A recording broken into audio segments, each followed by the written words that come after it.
એકદમ માહોલ ગરમ ગરમ પાલનપુર ની અંદર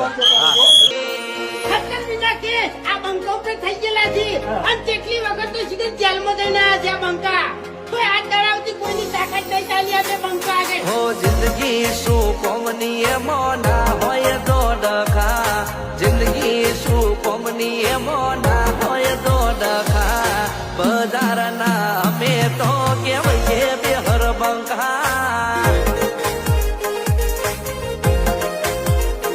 હે પાવન શી બજારના અમે છીએ બેહર બંકા